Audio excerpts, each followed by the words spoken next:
What's going on, everybody out there, and welcome back to another episode of the Dark Avenger comic book review. We're in episode 243 as we get ever so close to episode 250, and we are moving as fast as we can through the reviews. This review is for the books that came out the third week of November 19th, 2025, as we get as close as we can to current day comic books. We're going to get this review recorded. The other review is about to go up on YouTube. This should be going up 2 days after that. And then hopefully we'll have the third one recorded and fourth, which will be this week's books. Right. By the love of God, I hope so. So we're getting there. We're getting closer. Hopefully maybe we'll have less books to read next week. Well, this week we had a lot. This week we had a lot of books. We're going to get through this as quick as possible because I know a lot of you, we're already in December. We don't even want to be thinking about November books anymore. We want to be talking about the stuff in December. So let's get through this as quick as possible. Space Ghost issue number 5. I really enjoyed this issue a lot. Space Ghost working to stop a civil war between two races on I forget what planet name it is. It's a planet.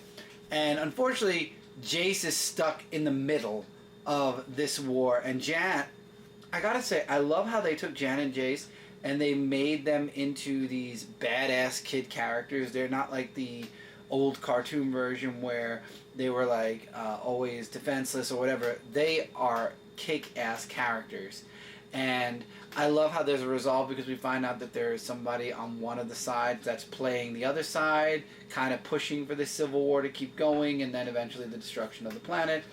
And I love how it all came to an ending where the traitor is discovered, and then the civil war kind of gets resolved, and Space Ghost saves the day. So now we go into another book. I was curious about this. There we go. I had to pop my ear. I had something in my ear.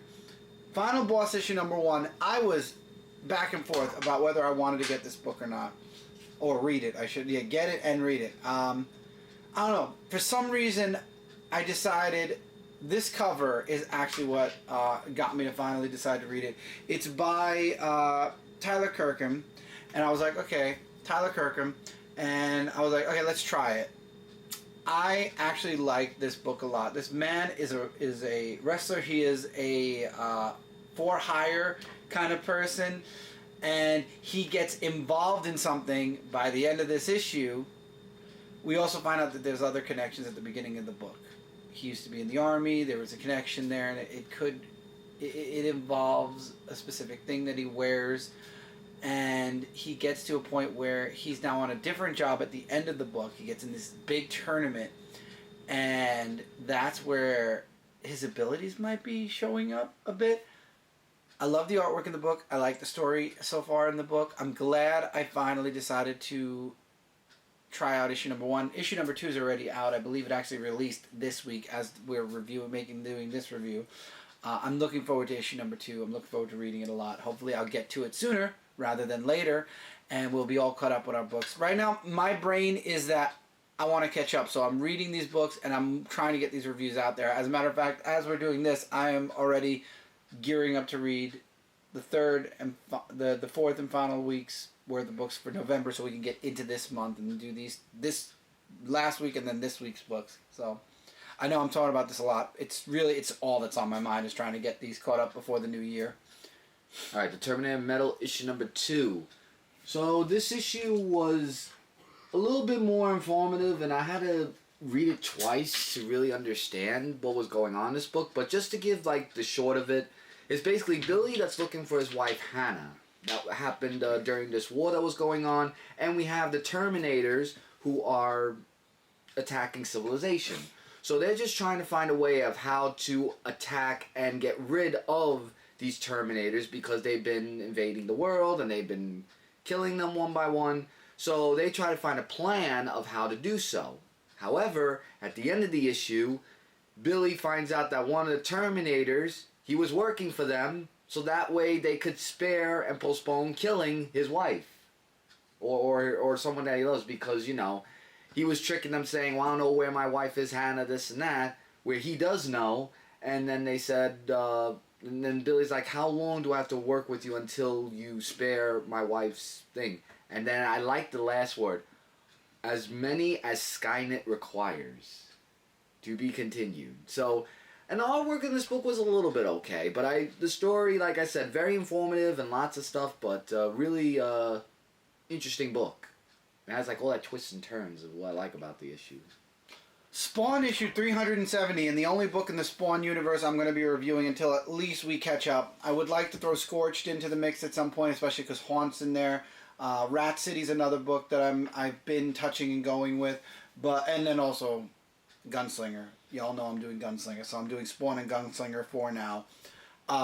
But Spawn has been going really well. Last issue he got Angel Wings. This issue he ended up at the end of the last issue in a demon operating thing where they were mutating people. So he broke in and said, I want these put on me. So now Spawn has, graft on Angel Wings. And he's using it because he knows the war that's coming. And he ends up saving this woman in the issue. She's not in the best of ways either. But the end of the issue, we see him going to somebody else for help with what's going on. It may be a vampire, and it may be a team-up.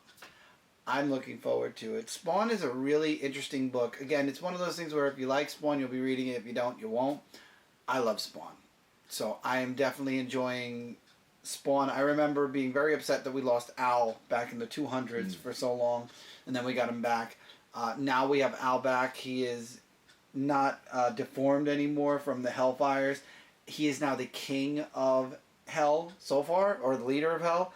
And now you've got all these forces on Earth trying to, either bring Malbolgia back or trying to take over command. Very, very, very strong book right now. Okay, Valiant Beyond. We continue with all new Harbinger, issue number 3. So in this issue, we get all the teams who are trying to get rid of this ticking bomb that is going on. And you have the Harbinger team that's trying to stop, and we get Livewire, some action into this book as well. And at the beginning of the issue, I forgot what her name was, but she helps these people to get out of the place that they are stuck in, like this dome place. So she comes up with some type of magic to help them to escape from that, which I thought was really interesting. I just can't remember what happened in this issue. Artwork is great as always. And there is a death in the issue of somebody who died on the team because of a certain dysfunction that was going on while they were trying to save the city by not having the ticking time bomb. And there was just lots of things. But like I said, there was a sacrifice in this issue. But it will lead up to the next issue. So definitely, if you want to find out, read this book because it is just really an amazing read. I feel bad. You're going to have a lot of... And Michael got a lot of independence. Actually... Oh, I thought you said I didn't know what was going on. No, I was going to say, Mike, you have a lot of independence. Yes. I believe your book is... Yeah, you've got a few... I'm trying to do interesting. Well, a long time book, and I'm glad I'm getting back on this. Sonic the Hedgehog, issue number 82. Another welcome back book for you. Yes. And they just announced that Punisher, I know we're going into Marvel, but they announced Punisher's getting an ongoing series starting you did tell me in about February. that. So it's like they knew you were back, and like all the series you used to review are either already in ongoings or coming back as ongoings. It's kind of funny. It is very funny. But going to Sonic the Hedgehog now, so... I like how they give you a follow-up of what's going on. Basically, Solo or Lunar has the Chaos Emerald. And it is up to Sonic to get the Chaos Emerald because Shadow and Rouge are on the hunt to getting the Chaos Emerald for themselves. So we get a whole backstory of Solo, and it's a really sad story about what his parents go through with all these circus acts and everything. And Solo said when he was on the sidelines, Sonic was like his main hero because he's all over the media and he sees his videos. So as the issue continues, they do get the Chaos Emerald. However, Shadow and Rouge get the upper hand at the end and they take it away. But Solo has respect back for his parents of saying that he doesn't want to do what he wants them to do, and they become a family once again. And now Dr. Eggman, the end of the issue, comes in saying that it's party time. What does he mean by that? To be continued in next issue. Really glad once again that Sonic came back, and I love their artwork for Sonic. Just outstanding and amazing. This one I was very shocked about. Well, and this is what I was going to tell you. Dynamite has taken... Well, say the book first. Yeah. The Lion King, issue number 1. So, Dynamite has been doing this now for the past year. As I've been collecting, I've noticed. Dynamite's got Disney's contract, so there are a lot of, like, there's Lion King, there's Lilo and Stitch, there's Maleficent. You've got some of the older cartoons, like you saw I just did Space Ghost. They had Thundercats, Terminator. Dynamite is slowly coming back. They got a lot of companies. They got a lot of big names in Dynamite. Now the thing with Disney books being in Dynamite makes me wonder if they're at some point going to try to not buy out, but like, you know how they have Marvel under their belt? I'm wondering if they might try for Dynamite. Maybe. I don't know. But Dynamite, and you know there's also Red Sonja and the other books. Dynamite really quickly is coming back from where they were because they lost a lot. If you remember, they didn't have a lot of titles after a while. The only complaint I ever have when it comes to Dynamite is any book they release, there's like 10 covers. I go onto Dynamite's list every week on Midtown, and it's 2 or 3 scrolls to get through the whole thing because it's cover A through Z for every book. And now they've got like 3. Every cover has a foil. Every cover has a virgin. Every cover has there's at least 6 or 7 variants, and then variants of the variants. My only complaint when it comes to Dynamite is I mean, look, we love variant covers, but there are too many. And now Dynamite's the one that's leading the new craze that is blind bags. They are leading it. There are 4 of them coming out in February or in January. 4. Wow. So, and then Dynamite is pushing other companies. I know IDW starting, Marvel starting, DC. There's rumors they're starting. This is the new again. The foils are becoming regular cover prices now, and the blind bags are coming. Anyway, let's do Lion King. I'm going into a So with Lion King being my favorite movie, I just had to check this comic book out, and it actually starts off where Mufasa talks to his son, saying, you put Nala in danger of going to the elephant graveyard, right?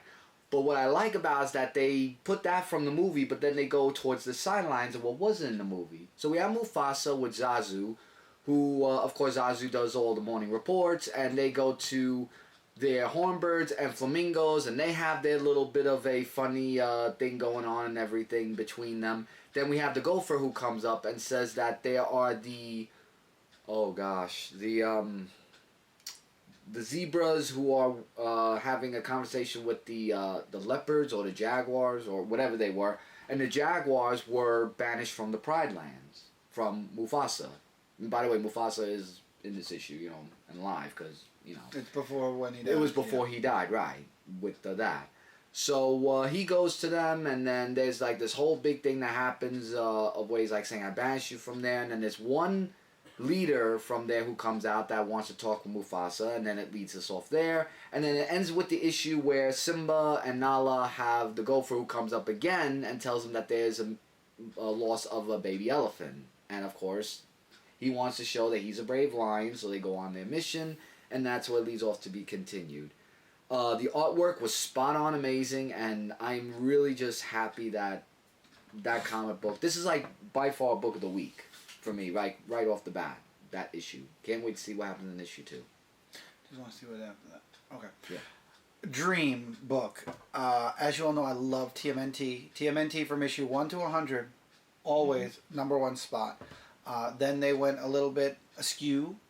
They ended. A new series started up. Unfortunately, that team separated from what I've heard, and that's why it's been hard to get the main issues out.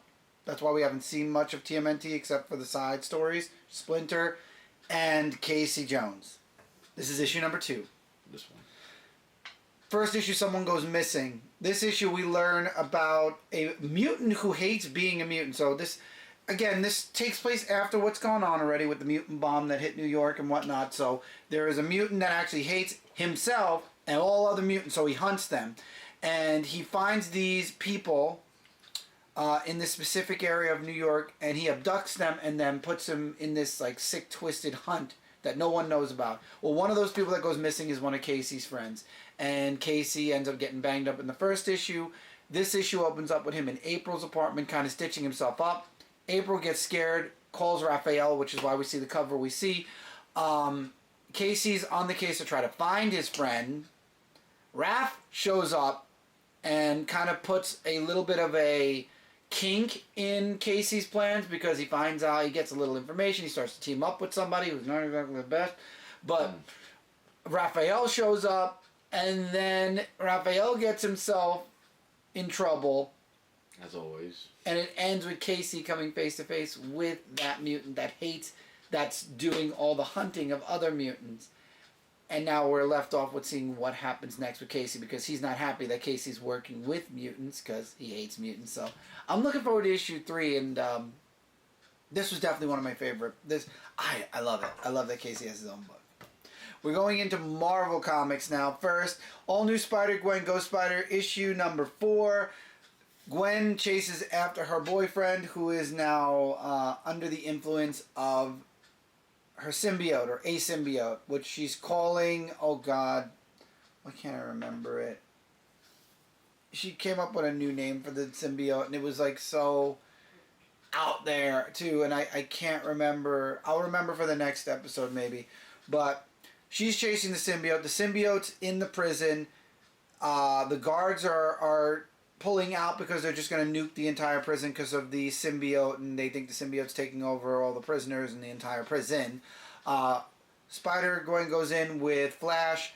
Flash, of course, being the anti-venom, he claims he's the cure, so they go in to try to stop all the symbiotes, try to cure everyone and save everyone before the place gets nuked, as well as saving her boyfriend. Things go awry, and the end of the issue, we get to see 2 people from the Spider family joining in to help Gwen and Flash. And that's where the book is left off. We'll talk about who they are and what happens next, obviously, in the next issue. Spider-Gwen is one of my favorite books. I love Gwen. Gwen is one of those characters that I think no one expected to be as popular as she was.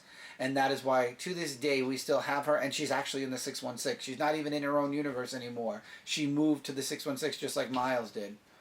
Except if the Ultimate Universe does really well, I have a feeling Miles might migrate back. But that's yet to be That's yet to be determined. Amazing Spider-Man issue number 16. We're back now with Norman and Ben and everybody on Earth. Ben is starting to really hate being in Peter's shadow. You've got Norman, who is still being Spider-Man, and actually someone in this issue, without spoiling, finds out that it's not, that Spider-Man is not the Spider-Man that they know because of a conversation that both of them had. That's where the cover comes in, where Norman ends up in a fight. Another thing I really like is we finally get Aunt May's side of everything, because Aunt May's been very quiet. J. Jonah Jameson shows up and wants to talk with her and her new boyfriend. J. Jonah Jameson's father being May's dead. still with her new boyfriend? No, J. Jonah Jameson's father dies, so Aunt May is single again, so she meets somebody else. Oh, okay. She met somebody else somewhere in the mix since we've done reviews. Anyway, and she basically schools them and says, listen, I may be many things, but I'm also a mother, and I know Peter, and I know that I'm going to stay here and wait for him to come to me, because this is what Peter does. When he's in a spot like this, he likes to protect it sounds like someone's talking about me. He likes to protect everyone else, so he goes silent. When he's ready, he will come, and that's when I'll be here. I'll give him a kick in the butt, give him some wheat cakes, and everything will be fine again. So she said, if things do end up a ways, then we'll deal with it. This was my favorite part of the book by far, was Aunt May. Now again, Aunt May thinks that Ben is Pete right now, and it's not. So yeah, and then the end of the book has Ben Reilly making some type of a choice that we're not going to find out until sometime next month, because we got that other story with Spider-Man in space, with our Pete in space. So it's going to be interesting. I like how there are 2 issues of Amazing per month, and each issue is a different story. One has Spider-Man, and one has people who are subbing for Spider-Man while he's away. Interesting. Do I like that they double up on books? Again, this is just like with Action Comics. I don't. 1 issue a month is good enough, especially when they're $5 I think they're $5 books. I can't remember. I don't have the price on the cover, but I believe they're like $5. So, Yeah. well, but they are gearing up to get to Amazing Spider-Man 1000. We're already at what? 980. 980. Yeah. So we are literally 20 books away from. That's 10 months. Because you got, if you have, so literally next year we're going to be hitting Amazing Spider-Man 1000, and that's insane, and I'm excited, and I'm probably going to get multiple covers for it. But anyway, Captain America issue number 5 ends the first arc. Again, I really wasn't reviewing right along, but this takes place before, in the past, where somebody else, they tried to replicate Captain America's super soldier serum. It doesn't go right. The guy is not the right fit to be that era's Captain America. Things go bad really quick by the end of this issue, and Cap actually wants to pull out of the army, goes to wants out completely, and at first they're like no, and then Tony Stark shows up, and this is the beginning of when Captain America joined the Avengers, and it ends with him actually being in in Avengers Mansion at the beginning, right? And it now says that the next issue is going to take place after the Doom miniseries, which is good. So now we're going to jump back into present-day Captain America. Right. A new story arc. Perfect jumping on point for those of you that haven't been reading Captain America, who missed out on the first couple of issues at least. So I'm happy that I'll be able to jump back in and start from the new story arc. Yes. Alright, so we have the next issue of Radioactive Spider-Man, issue number 2, which is X-Men Age of Revelation of this one right here. So in Radioactive Spider-Man, we see that there's a lot that's going on with him dealing with the mutation. And what I like about this issue is that he fights off against the people who are against him and everything. And we also have the appearance of Ghost Spider, actually, and Miles, who is known as Spin. They call him now Spin. Oh, no, they don't. Oh, you know about that. Yeah, they call him Spin now. They took that from the Disney, because you remember the Disney show? Yeah, that's what I thought too. You remember the young Spider people? They couldn't have two Spider, because Peter was Spider-Man, so they had they had Spider-Man, Ghost Spider, and then they had to rename, what do you call it? They had to rename Miles something because they couldn't have two Spider-Men, so they called him Spin. Oh, yeah, they did that. But before we get into when they came in, I like how Peter talks with Aunt May, and she actually wants to go on vacation on a boat trip, and and she actually wants to do that, unless it was in the other comic book. I'm probably thinking of something else, but anyway. Oh no, it was actually in this comic book. See, I got everything mixed up. It's alright, you gotta mix up. Well, anyway, yeah, but as he's fighting off against them, the girl that he's with, I can't remember what her name is for the life of me, she tries to help out as well, but then at the end of the issue, we have, when he goes to see Aunt May, she actually, because him and Spin don't really get along with each other, because like saying you're doing the same thing and, saving your Aunt May and this and that, is like saying, well, what if it was your mother? Would you do the same thing, because of everything that's going on? So at the end of the issue, when Aunt May finds out something thinking that someone was dead, she mutates into something horrible at the end of the issue. And that's to be continued.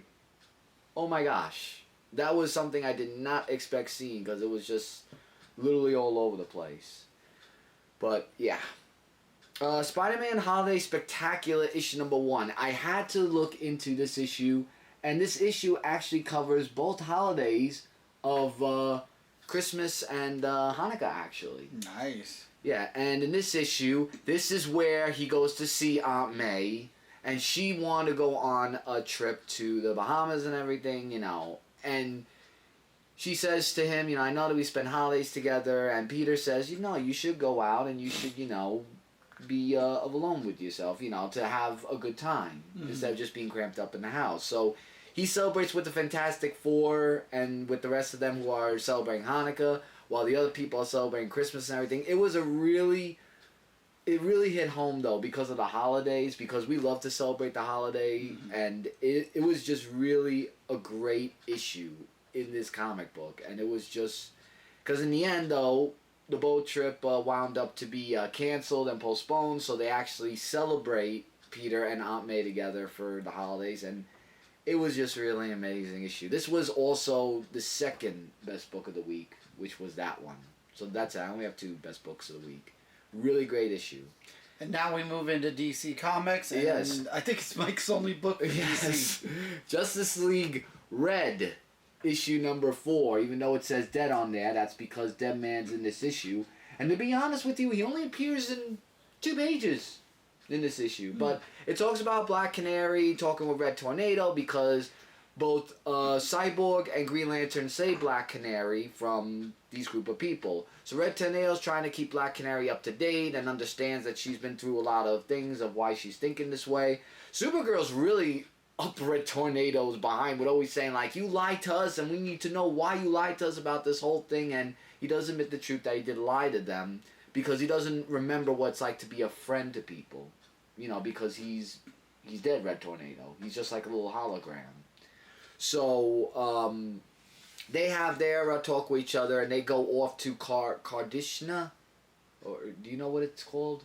Kardishna? Well, they go off there, and they meet off with Black Adam. And Black Adam gets the upper hand on all of them, and then just knocks them out because of some type of power he has. And he has, like, a Sphinx thing that's by his side also that helps him out.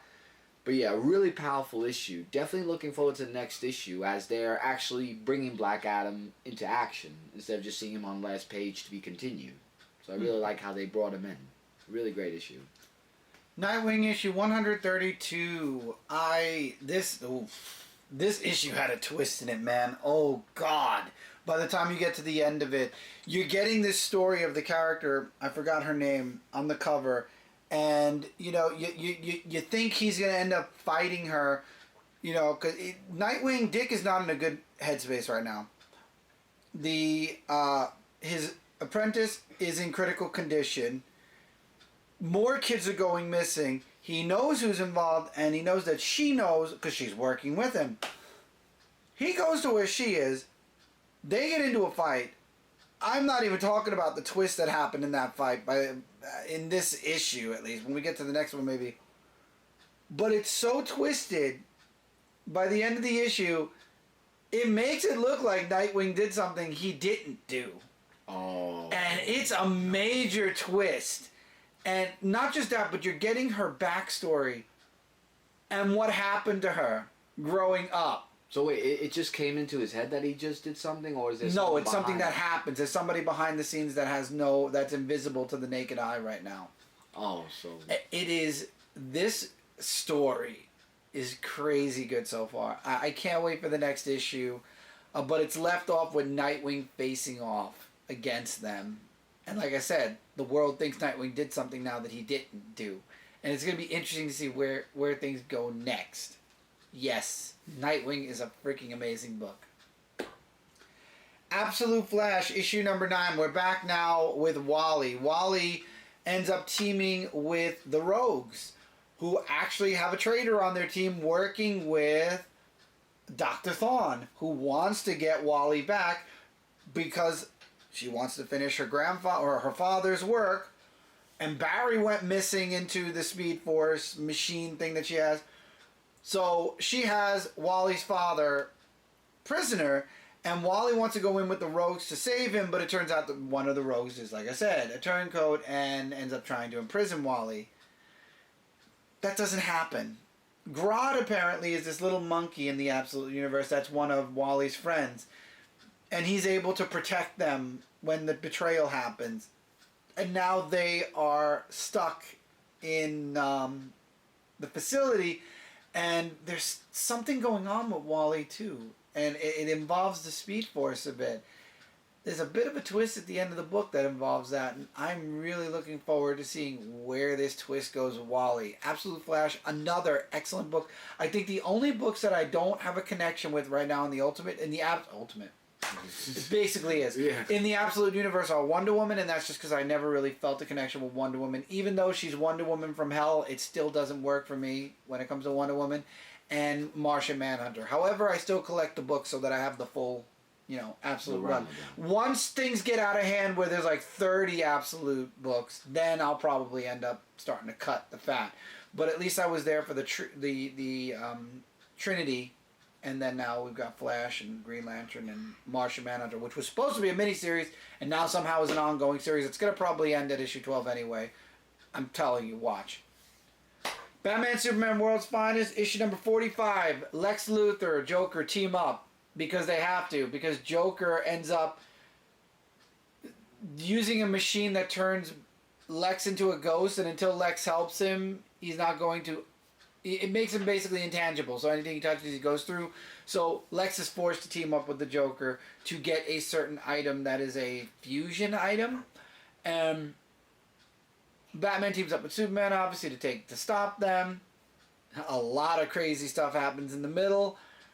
And it's going to lead to Batman and Superman refusing again into the character we saw in previous books. That character is super popular. The Funko sold out, and I've got one figure of it, and even the figure is super popular. It's some type of an amalgamation between Batman, Superman, and Green Lantern. All the Funkos have been very, very popular nowadays. Yeah. So it ends with Superman and Batman becoming intangible as well, and now you've got the fusion of Batman and Joker let loose on the world. To be continued. Long story short. Excellent book. Love it. Can't wait to see more.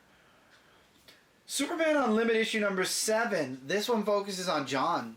Because in the last issue, Clark got really banged up. So John is working with Steel and Lana in Smallville. Staying with the Kents, his grandparents. I love how the Kents are slowly getting younger as time goes on. When I started reading Superman, they were old. They were gray.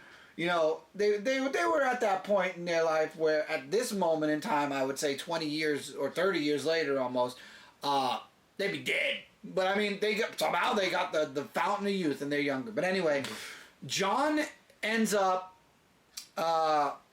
staying in Smallville, working, like I said, with Steel and Lana. And Lois opens up a branch in Smallville for the Daily Planet. So there's a Smallville Daily Planet. First employee, John. Mm-hmm. He gets glasses, he gets a press pass, and now he's going to be working as a reporter in Smallville. There's a reference to an old enemy that becomes a friend to Superboy or young Superboy back in the 70s or 80s. They were shown. They were there, and John, as he's doing detective work with stuff going on around Smallville, bumps into these people and makes friends with them. We also find out, I didn't know that John ended up breaking up with his boyfriend. That's brought up in this book because of stuff that happened there was a miniseries for a Secret Six or whatever where John was a part of it. In the last issue, him and Jay ended up separating. Sad. But we'll see what happens next. I didn't... Of course, they had to have the assistant go, oh, Superboy's on the market now. I don't know why they had to have him say that, but apparently they still want to make sure that they keep throwing, I love... You know why I love this book so much? It was John alone being Superman and being John Kent. That's it. Nothing about relationships. Nothing about... I mean, they bring up his ex. They bring up that they broke up. Yeah, of course they had to throw Jay's name in there. But it was John being... A reporter being John and being Superman. Because he's Superman. He's Superman too. Because he's old enough, apparently. This was an excellent book. If this is where Superman Unlimited goes for a while, where we focus on John... Because this is his new status quo. He's staying in Smallville, working in the Daily Planet as John Kent, and being Superman working with Steel and Lana, a.k.a. Superwoman. I like it. That's just a yes. But we'll see where it goes, where Superman Unlimited goes. I hope, if this is the direction they go with John, I would be okay with an ongoing series focusing on John in Smallville as Superman and John without having to constantly talk about or worry about his relationship. Or relationships. I don't care who he's dating. It could be anyone. I want a book about John focusing on John. No. John, Superman's son, John. Oh, I thought you meant Jonathan Kent. Oh, I would like something that has John doing, being John. he could find somebody and that could be a part of the story, but not the whole story or what defines John's story. That's why Superman didn't work out, or whatever John's book was called, The Adventures of Superman, John Kent, because all it focused on was that the readers didn't like it and it went. But anyway, Batman, Deadpool. Now we've got the flip. We had Deadpool, Batman from Marvel. Now Batman, Deadpool's one shot for DC. More side stories. This one, I love how Deadpool just continues to break the fourth wall and talk about, we just did this recently and you still think that I'm Slade Wilson, I'm Wade. I swear, it was hilarious. He always breaks the fourth wall, Deadpool. I loved it. This was an excellent book. Side stories, one of my favorites was X-23, or Laura, Wolverine, and Nightwing. Those two it was a really fun story. There's a bunch of side stories, a bunch of character crossovers. There's going to be a Punisher crossover. There's going to be a Spider-Man, Superman book. They've just released the covers. I'm probably going to be getting Who's at least... Punisher crossing over with? I forgot who he's teaming with. He's with somebody from DC. No, somebody from DC. Oh. I can tell you right now, I'm going to be getting every single cover except for maybe one, if not all. I probably will get them all because it's Spider-Man and Superman, my two favorite characters. I'm probably going to end up getting every single cover. But anyway, this book, excellent. Batman, Deadpool was an excellent beginning to Marvel and DC's kind of like mending and starting to work together again. I'm very happy. It's been since before these reviews started that Marvel and DC had their last crossover. It's been about 20 years since Marvel and DC kind of worked in a crossover book. The last one was Justice League Avengers before Deadpool, Batman, and that was all the way back in the early 2000s. So it's nice to see that after so long Marvel and DC are working together again. I'm very happy about that. And finally, we're going to end this with a DCKO tie-in, Titans, issue number 29, and it's Titans apart because they are apart. They're in different places. You've got Starfire fighting against Darkseid's army. You've got Nightwing and Raven on Gemworld with the first set of refugees. And then Jinx shows up and causes trouble. And then you've got Beast Boy and Beast Girl on a different planet who end up in trouble, and those refugees end up in trouble because they thought it was a safe planet. It wasn't. So one thing I will say is Starfire does end up getting away thanks to her sister who shows up because the armies of Darkseid are focused on Earth because we all know what's coming because, time was rewound for a week. So they were able to kind of prepare for what was coming. And you've got now the Titans fighting in all these different places, and they're not together. However, Terra gets freed because they need Terra, or else they're not going to be able to save Gemworld and stop Jinx, because Jinx ends up getting the powers from Gemworld, and she becomes almost unstoppable. And who's the only person that can bend or manipulate, rocks and materials and whatnot? Terra. So they released Terra from her prison, and now she's going to be the Titans' last hope in the next issue. Wow. Hell yeah. These tie-ins for KO have been amazing. I mean, like I said, I was shocked with Aquaman. The KOs I've been hearing from these are just going like... Wow. I was very happily shocked with Aquaman. I've been reading Titans right along, so Titans I'm very happy with. They're still doing really good. And then you've got I forgot to mention the very end of the book where it's Cyborg going into the tournament.